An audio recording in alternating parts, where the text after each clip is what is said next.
So have dreams, but have goals. Life goals, yearly goals, monthly goals, daily goals. I try to give myself a goal every day. Sometimes just to not curse somebody out. Simple goals, but have goals. And understand that to achieve these goals, you must apply discipline and consistency. In order to achieve your goals, you must apply discipline, which you've already done, and consistency every day, not just on Tuesday and this weekend day. You have to work at it every day. You have to plan every day. You've heard the saying, we don't plan to fail, we fail to plan.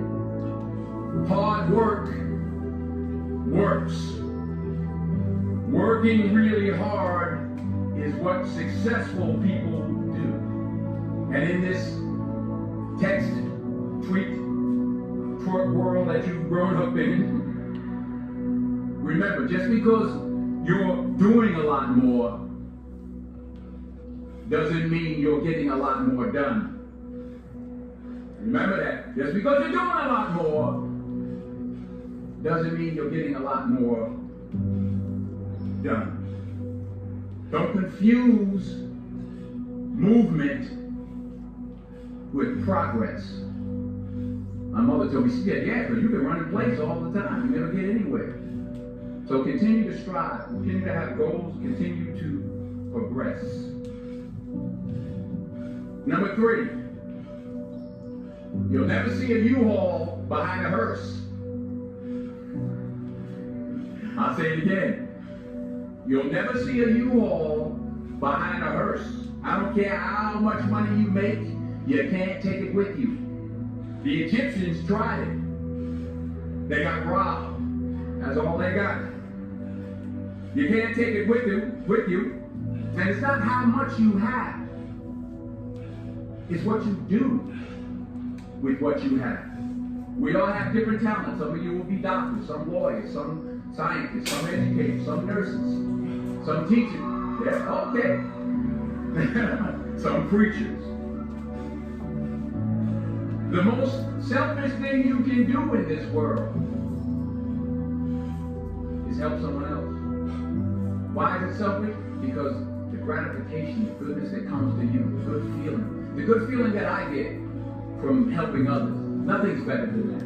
Well, one or two things, but nothing's better than that. Not jewelry, not big house I have, not the cars, but it's the joy. That's where the joy is in helping others. That's where the success is in helping others.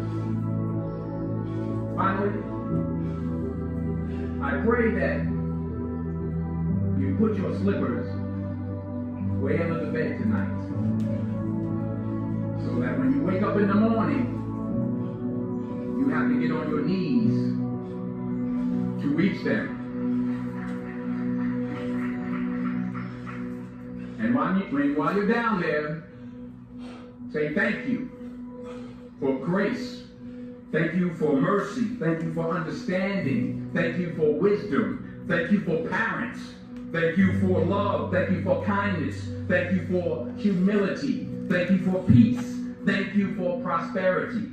Say thank you in advance for what's already yours. That's how I live my life. That's why I am. One of the reasons why I am today. Say thank you in advance for what is already yours. True desire in the heart for anything good is God's proof to you sent beforehand to indicate that it's yours already. I'll say it again. True desire in the heart, that itch that you have, whatever it is you want to do, that thing that you want to do to help others and to grow and to make money, that desire, that itch, that's God's proof to you. Sit beforehand already to indicate that it's yours. And anything you want good, you can have. So claim it. Work hard to get it. When you get it, reach back. Pull someone else up. Each one, teach one. Don't just aspire to make a living. Aspire to make a difference. Every failed experiment is one step closer to success. You've got to take risks, and I'm sure you've probably heard that before, but I want to talk to you about why that's so important. I got 3 reasons, and you can pick up your iPhones. First, you will fail at some point in your life. Accept it. You will lose. You will embarrass yourself. You will suck at something. There's no doubt about it. Now, I know that's probably not a traditional message for a graduation ceremony, but hey, I'm telling you, embrace it, because it's inevitable. And I should know. In the acting business, you fail all the time. Early on in my career, I auditioned for a part in a Broadway musical. Perfect role for me, I thought, except for the fact that I can't sing. So I'm in the wings, I'm about to go on stage, but the guy in front of me, he's singing like Pavarotti. He's just going on and on and on, and I'm just shrinking. I'm getting smaller and smaller.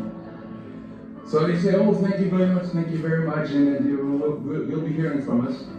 So I come out with my little sheet music, and it was Just My Imagination by The Temptations. That's what I came up with. So I hand it to the accompanist, and she looks at it and looks at me and looks at the director and was like, "Ah." So I start, I'm going to sing. I'm like, "It's just my imagination once again, and then coming away with me." And they're not saying anything, so I'm thinking I'm getting better. So I just start getting into it. Running this out here, thank you very much, Mr. Washington, thank you. So I soon let him get the job. But the next part of the audition, he called me back. The next part of the audition is the acting part of the audition. Now I'm like, hey, okay, maybe I can't sing, but I know I can act. So they pair me with this guy, and again, I didn't know about musical theater. And musical theater is big, so they can reach everyone all the way in the back of the stadium. And I'm more from a realistic, naturalistic kind of acting where you actually talk to the person next to you. So I don't know what my line was. My line was, "Well, hand me the cup."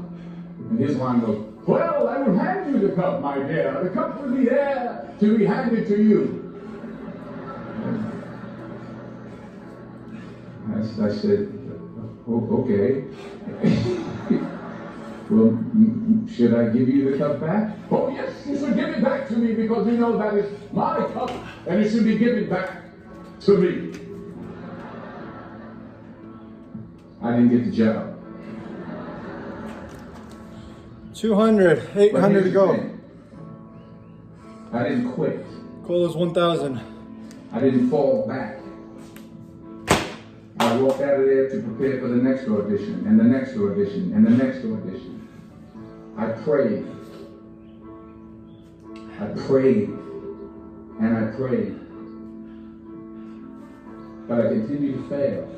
It's mainly all mental now. And fail, but it didn't matter. After that 7-mile run, there's an old saying. my legs are completely shot. I can't feel them. So, we're going to try to grind them out, but so you will it's all in the head now. And I did catch a break. It's going to be rough. Last year, I did a play called Fences on Broadway. So someone talked about it. Won the Tony Award. I didn't have to sing, by the way. But here's the kicker. It was at the Court Theater. It was at the same theater that I failed that first audition 30 years prior. But the point is, and I'll pick up the pace, the point is, every graduate here today has the training and the talent to succeed. But do you have the guts to fail? Here's my second point about failure. If you don't fail, you're not even trying. I'll say it again. If you don't fail, you're not even trying. My wife told me this great expression. To get something you never had, you have to do something you never did. Les Brown, the motivational speaker, he made an analogy about this. He says, imagine you're on your deathbed, and standing around your deathbed are the ghosts representing your unfulfilled potential. The ghost of the ideas you never acted on. The ghost of the talents you didn't use. And they're standing around your bed, angry, disappointed, and upset. They say, we came to you because you could have brought us to life, they say. And now we have to go to the grave together. So I ask you today, how many ghosts are going to be around your bed when your time comes? You've invested a lot in your education, and people have invested in you. And let me tell you, the world needs your talents, and does it ever. I just got back from Africa like 2 days ago, so if I'm rambling on, it's because I'm jet lagged. I just got back from South Africa. It's a beautiful country, but there are places there with terrible poverty that need help.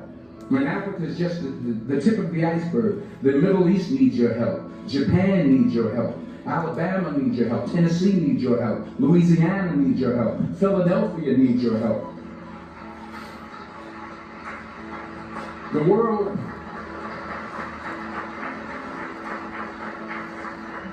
world needs a lot, and we need it from you. We really do. We need it from you young people. I mean, I'm not speaking for the rest of us up here, but I know I'm getting a little grayer.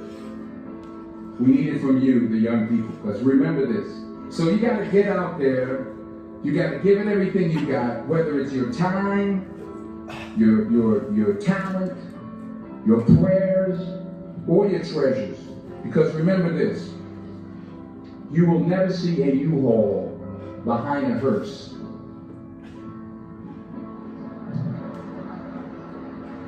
I'll say it again. You will never see a U-Haul behind a hearse. You can't take it with you. The Egyptians tried it, and all they got was robbed. So the question is, what are you going to do with what you have? I'm not talking about how much you have. Some of you are business majors. Some of you are theologians, nurses, sociologists. Some of you have money. Some of you have patience. Some of you have kindness. Some of you have love.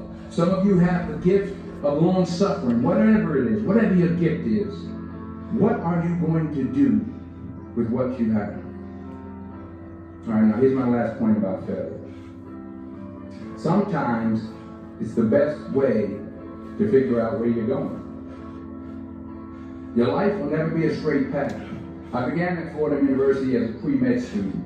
I took a course called cardiac morphogenesis. I still can't say it. Cardiac morphogenesis. I couldn't read it. I couldn't say it. I sure couldn't pass it. So then I decided to go into pre-law, then journalism. And with no academic focus, my grades took off in their own direction. Man, down. I was a 1.8 GPA one semester, and the university very politely suggested that it might be better to take some time off. I was 20 years old. I was at my lowest point. And then one day, and I remember the exact day, March 27th, 1975, I was helping my mother in her beauty shop. My mother owned a beauty shop up in Mount Vernon. And there was this older woman who was considered one of the elders in the town. And I didn't know her personally, but I was looking in the mirror. And every time I looked at the mirror, I could see her behind me. And she was staring at me. She just kept looking at me. Every time I looked at her, she kept giving me these strange looks. So she finally took the dryer off her head and she said something I'll never forget. First of all, she said, somebody give me a piece of paper. Give me a piece of paper. She said, young boy, I have a prophecy, a spiritual prophecy. She said, you are going to travel the world and speak to millions of people. Now mind you, I'm 20 years old, I'm flunked out of school. In fact, like a wise ass, I'm thinking to myself, maybe she's got something in that crystal ball about me getting back into school next fall. But maybe she was on to something, because later that summer, while working as a counselor at the YMCA camp in Connecticut, we put on a talent show for the campus, And after the show, another counselor came up to me and asked, have you ever thought about acting? You're good at that. So when I got back to Florida that fall, I got in and I changed my major once again for the last time. And in the years that followed, just as that woman prophesied, I have traveled the world and I have spoken to millions of people through my movies. Millions who up till this day couldn't see me. Who up till this day I couldn't see while I was talking to them, and they couldn't see me. They could only see the movie. They couldn't see the real me. Oh, fuck me. But I see you today. And I'm encouraged by what I see. And I'm strengthened by what I see. And I love what I see.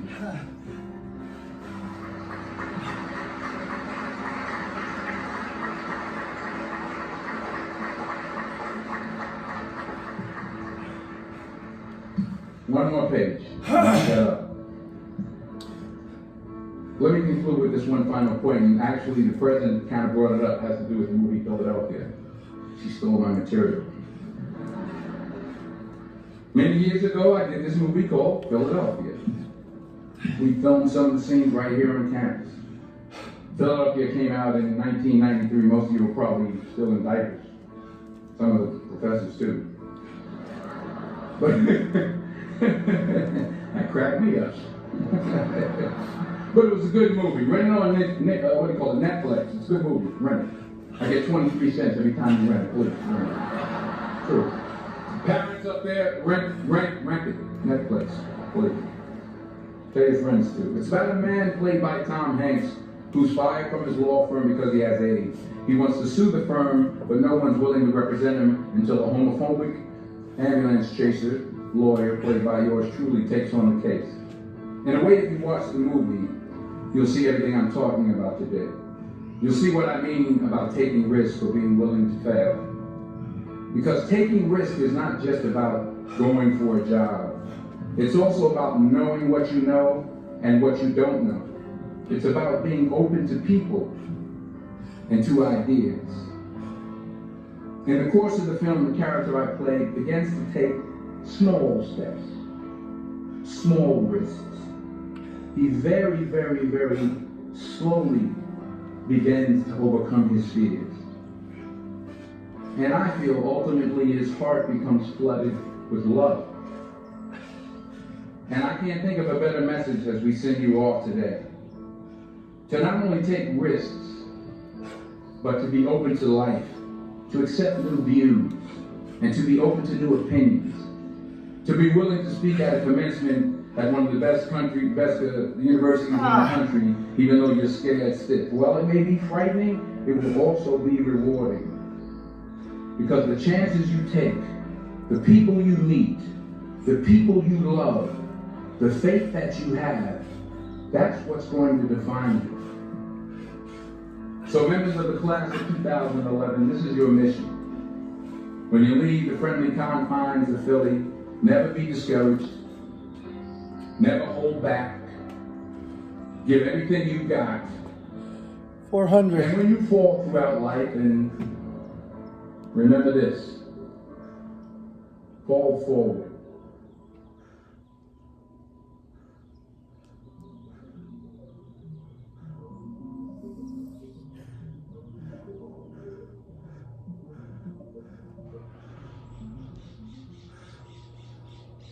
There will be days where you will ask yourself, where's all this going? What is the purpose? What is my purpose?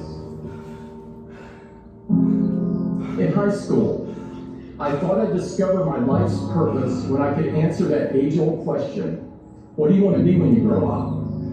Nope. In college, I thought I would discover it when I could answer, what's your major? Not quite. I thought that maybe I'd discover it when I found a good job. Then I thought I just needed to get a few promotions. That didn't work either.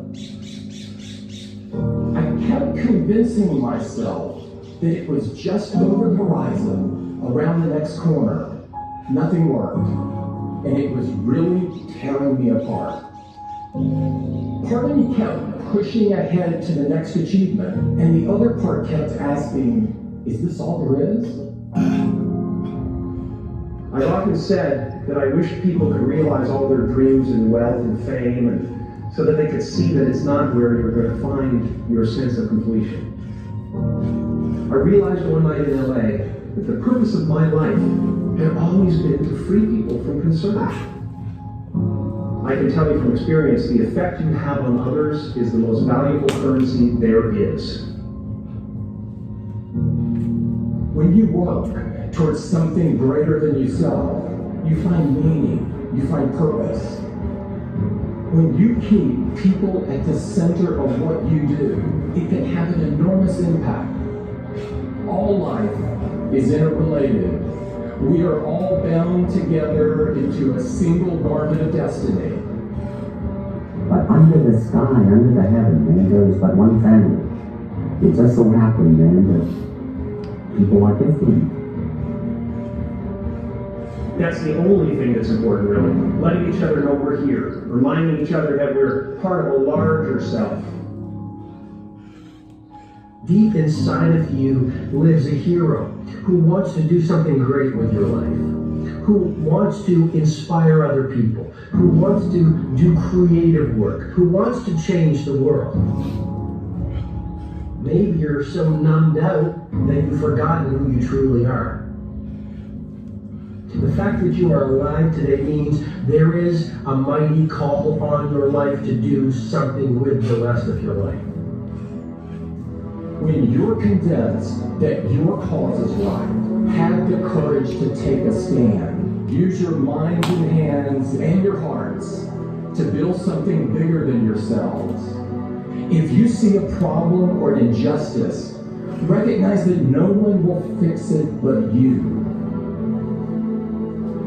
A change in the world that seems so clear that you are sure someone else is going to do it. But they're not. You will. Ideas don't come out fully formed. They only become clear as you work on them. You just have to get started. How will you serve the world? What do they need that your talent can provide? That's all you have to figure out. I want to do good. I want the world to be better because I was here. I want my life, I want my work, I want it to mean something. If you are not making someone else's life better, then you're wasting your time. When you wake up in the morning and your life means something to somebody other than you, that you have a purpose. If you don't go do the things that you're going to do, people's lives will suffer. To live in service, not to you, but to live in service to humanity. To live in service to your family, your church, to your city, to your country, to the world. That is the purest form of joy. Tear down that mirror that makes you always look at yourself. And you will be able to look beyond that mirror.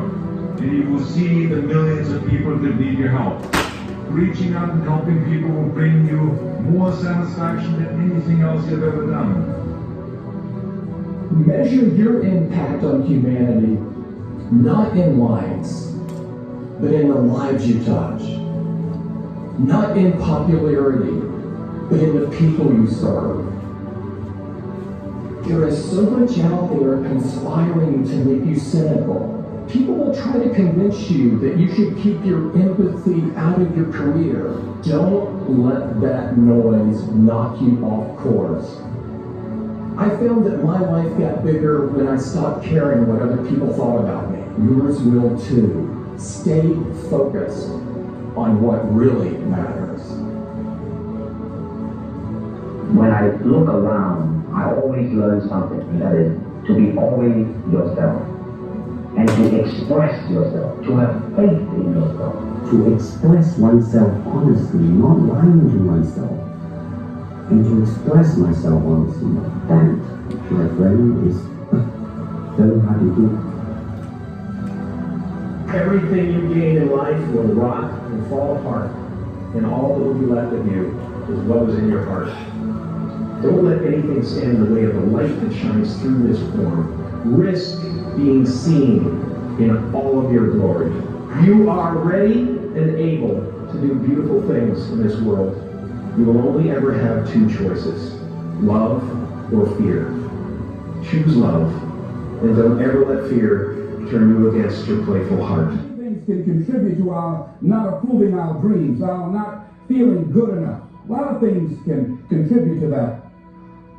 Many of us never live up to our potential or don't approve ourselves because we never had anybody to believe in us. Looking at some of the things that keep us from approving ourselves, we've all done some things that we don't feel good about.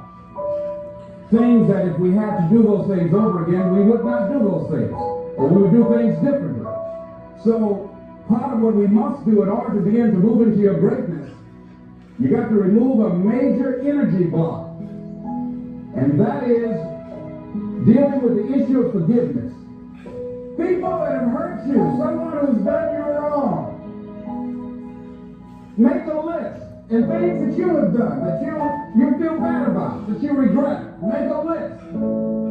There may be a time when you weren't a good father, or a good mother, or a good brother or sister, or you were a bad child, or you didn't do a good job, or you lied, or you were dishonest, or you stole.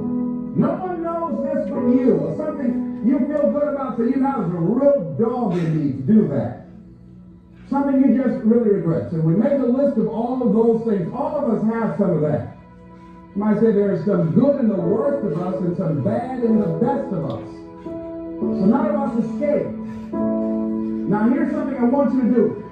I want you to become involved in an active process to get some clutter out of your life. So if there's any area in your life that you need to clean up, there's some people who are cluttering up your life. They serve no purpose whatsoever. They're just holding and occupying the space that somebody useful, positive, nurturing, and contributing could be holding that space. You don't even have time to look to see what else is out there because you all have all of these people surrounding you that's not enabling you to grow. So look at it. What I need to get out of my life? Just start cleaning this stuff out. See, whatever you have in your environment is a reflection of your consciousness. So you got all that chaos there. That represents some disorganized, cluttered section of your mind. So let's get all that out of there, all right? Work to get that out, clean that up. Anybody that you feel very strongly about, have some negative feelings about, let's look at some good reasons to forgive them. Number one, you must try and see what has happened or see things from that other person's point of view. Let's look at it from their point of view. That's one area. That's number one. Then number two, holding a grudge hurts you. It doesn't hurt them. So just for good health and peace of mind, let it go. Any feeling of resentment, of anger, or hatred is called to me the load of bitterness within. Every thought that we entertain produces a chemical in our brain that impacts the body's immune system. And besides, this person you're hating, they probably are not even aware of it. Don't even know you're really hating them. You've turned up the steam. Going from dislike to hate, intense hate. And here you are killing yourself, making yourself vulnerable to various types of illnesses, putting yourself in bad health. And I say that person is not worth your sacrificing your health or 1 minute of peace of mind. 1 minute of anger robs you of 60 seconds of happiness.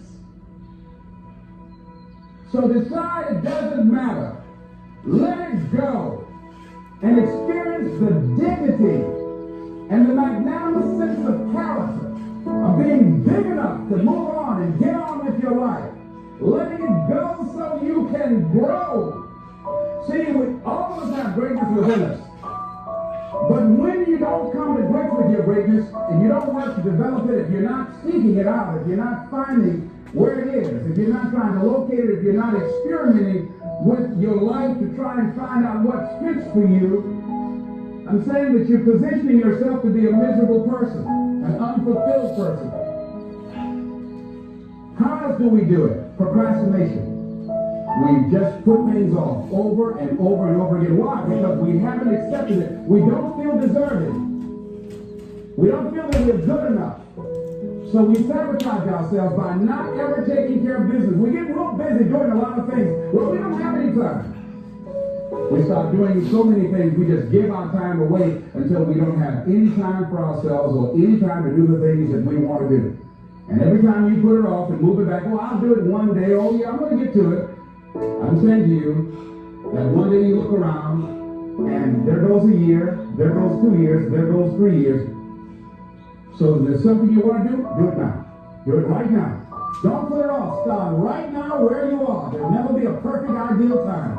Whatever you have going for you right now, that's enough. Work on that idea. Work on it. Work on it. Work on it.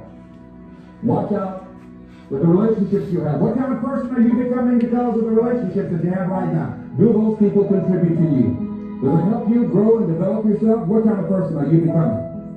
People who have not accepted greatness for themselves, these people don't study, ladies and gentlemen. These people don't study. They don't have time for personal growth and development. They don't have time to work on their minds. No, they don't have time for that. Too busy for that. To determine the height of your self-approval, it's important that you evaluate yourself because you know you quite well, but it's almost impossible to do it totally by yourself. You must get some caring feedback. Find somebody close enough to you that has observed you or been around you, that you value their opinion, and ask them, how do they see you? How do they rate you in terms of your self-esteem? And then compare what you have with what they say. See, there are things many times that people can see in us that we can't see because it's a blind spot. When someone pays you a compliment, can you handle it well? Can you handle compliments well? That's a good barometer about your self-esteem. Can you handle criticism well? Can you give criticism? What are your expectations? What do you expect to get from life? What do you expect to get from your business? What do you expect to get from your relationship? What is your ideal day? What is it that you expect from this experience, this trip, this journey that you're involved in? People that have a strong sense of self-approval, they have high expectations for themselves and from life and from others. See, a lot of people don't expect much from life. So they don't shoot for much. They're not preparing for much. A lot of people are just showing up in life. A lot of people just get up in the morning and they go through the day, they go to the job just to pull a check down and watching the court coming in. So you want to be a different kind of person as you follow your life. You want to get something out of this. If you're going to do it, it's worth your time, your energy. You've got some expectations from this. So examine your expectations versus your wishes. Some people wish they could do better. But some people expect to do better. Where are you on that? Love yourself. Make caring for you the highest priority in your life. Take care of you. Look out for what truly satisfies you. We're not taught to love ourselves. We're not taught to look out for ourselves. We're not taught to take care of ourselves, to become sensitive to our wants, to our needs, our desires.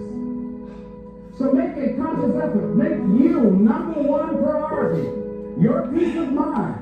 Your health is more important than your family and any and everybody. Because if you don't have peace of mind, if you don't have your health, you can't serve anybody. Don't neglect yourself. A lot of us, in particular ladies, have been groomed to be sacrificial lambs. Putting their dreams on the back burner in deference to their children's dreams or their husband's dreams or their family's dreams.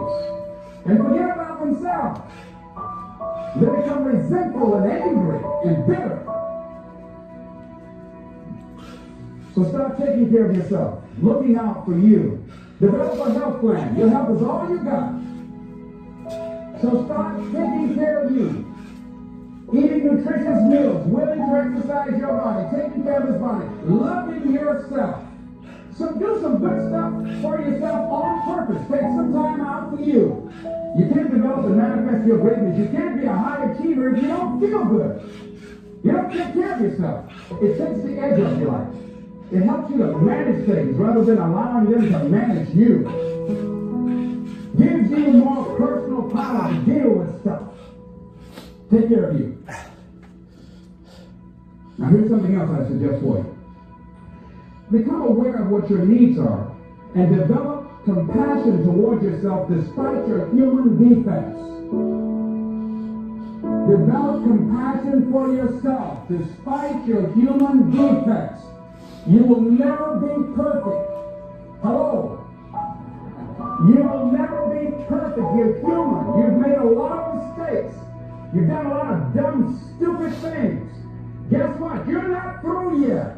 You gotta learn to be gentle with yourself. Make it all right. What you don't know, mistakes that you made. It's okay. Handle it. Learn from the experience. Decide that you are going to whatever you become involved in to be upfront, to be true to yourself. Are you getting what you need out of it? And be upfront with people and tell them what you need from them. Don't assume that they know. Don't say, I thought you knew. No, tell people up front. Here's what I need from this in order for this to work for me. Be upfront with your stuff. Tell them up front so they're not surprised later on. So your feelings aren't hurt later on. See, if they tell you up front they can't do it, now you know you can keep on stepping. But tell people up front, here's what I want. In order for me to play this game with you, and learn to dance, this is what I got to get out of it. See, if you don't take care of your needs, guess what? You will always have that nagging song in the back of your mind saying, well, when do I get mine? See, we're taught to be quiet and not speak up for ourselves. And not to be selfish. If you don't take care of you, what do you think's going to take care of you? Who's going to look out for you better than you will? No one. No one's going to do that. You got a business? No one's going to take care of your business better than you. Nobody. Nobody. Anything you want to do in life, you've got to take ownership of it. So, hey, I'm going to make this happen. Be willing to venture out and do something that you have fantasized about doing. And you know you probably won't be good at it, but do it anyhow.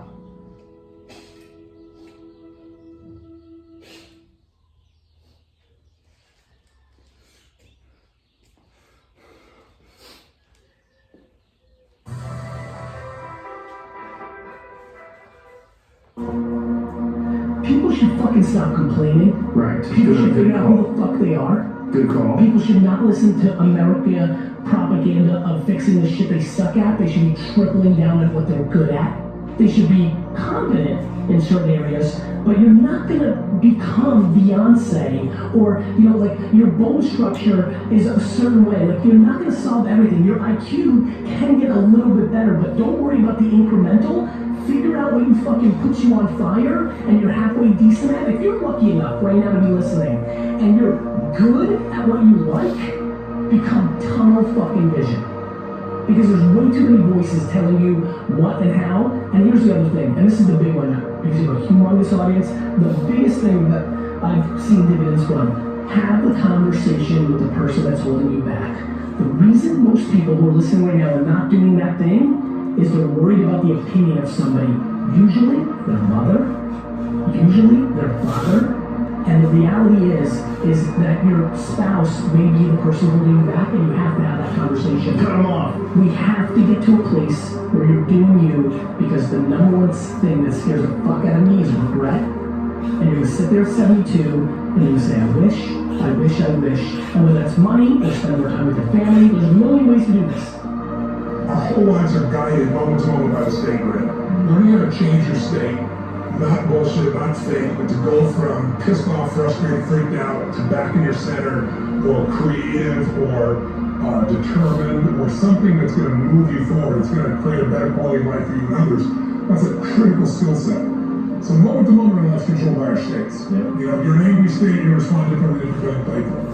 But what controls those states long term is your model of the world.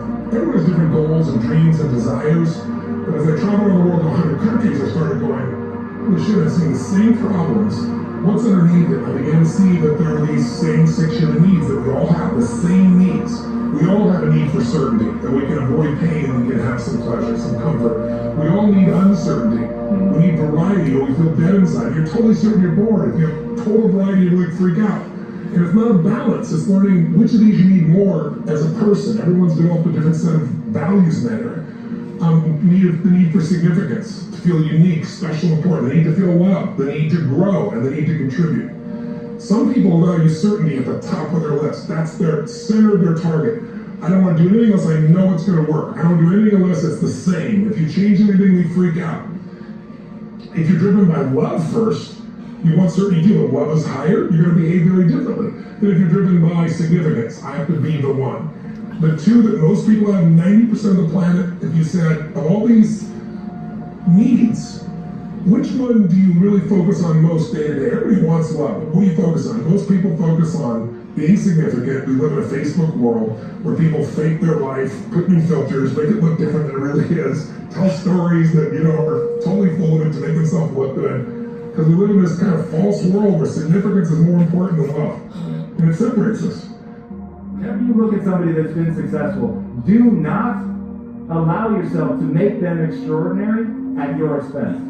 You're capable of whatever it is that they're capable of. But it comes down to the mental constructs that you're going to have to build and leverage in your own mind in order to do something great. So I switched my self-esteem from being right and being smart to being the learner who was always willing to admit that he was wrong, identify the right answer, give credit to the person who thought of it, and put more energy behind it than anyone else.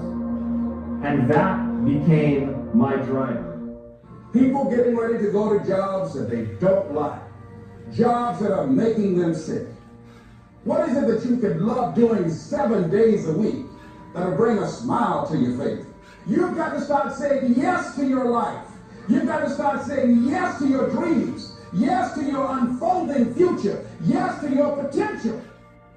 Every year I used to say, this is my year. But ladies and gentlemen, one good year won't be enough for me. How many of you can use a good decade? Raise your hands, please. Fantastic. All right, now, here's what I want to do. I want to share with you how you can begin to make this your decade.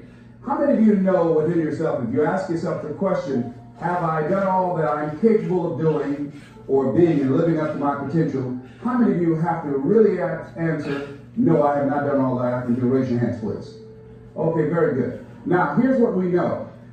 That people don't do what they know in life, but what they do is they operate within the context of the vision they have of themselves.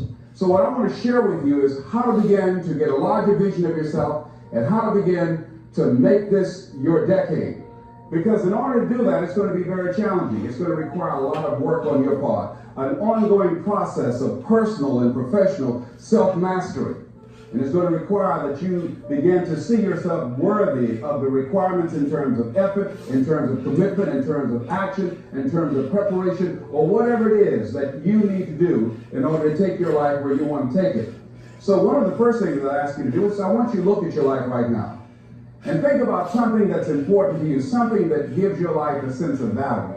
Think about something that you'd like to have, or something you'd like to create for you, or your family, or for society. I want you to hold this thought in mind. Now, one of the first things I want you to do is don't worry about the inner conversation that you're going to have. Don't worry about how you're going to do it. That's going to come. You're going to develop a plan of action. You will find a way. You'll become the kind of person that can attract the people, the resources, and everything you need in order to make that become reality. But I want you to be mindful of your inner conversation. I remember once I was sitting in an audience, and Zig Ziglar, who I consider one of the greatest motivational speakers on the planet, he was giving a speech. And I was out in the audience, and I saw him going back and forth, and within myself I said, I'd like to do that. I can do that. And I leaned over to the guy next to me. I said, how much do they pay him to do that? And he said, $5,000. I said, I know I can do that. And I admired him. And then on the way home, when I was driving from Tampa, Florida, back to Miami, Florida, my inner conversation kicked in. And it said, Les Brown, you can't do that. You don't have a college education. Les Brown, you can't do that. You don't have the money. You don't have the contacts. You've never worked for a major corporation. What makes you think that you can make more in 1 hour talking than you've made working for a whole month? I want to ask you a question. How many of you have ever thought about something you wanted to do and you talked you out of it? Raise your hand, please. That inner conversation, ladies and gentlemen, is the reason that most people take their greatness, take their ideas to the graveyard with them. You know, the wealthiest place on the planet, a minister said recently, and it was so true, is not the gold mines in the various areas of the world or the diamond mines. The wealthiest place on the planet is the graveyard. Because in the graveyard, we will find inventions that we never ever were exposed to. Ideas, dreams that never became a reality, hopes and aspirations. that were never acted upon. Because most people allow that inner conversation, for whatever reason, to keep them from ever pursuing their goals. So let us begin to look at what's required in order to make this our decade. Why is it that most people don't ever reach their goals or live up to their true potential? One is fear. Come on. And there are only two kinds of fears that we're born with. The fear of falling and the fear of a loud sound. All other fears we learn, like the fear of failure. The next is the fear of success. That's one of the major challenges I had to deal with. I was working on a major project, and after it began to grow and it was extremely successful, I panicked and I walked away from it and gave it to someone else because I didn't believe that I could handle it.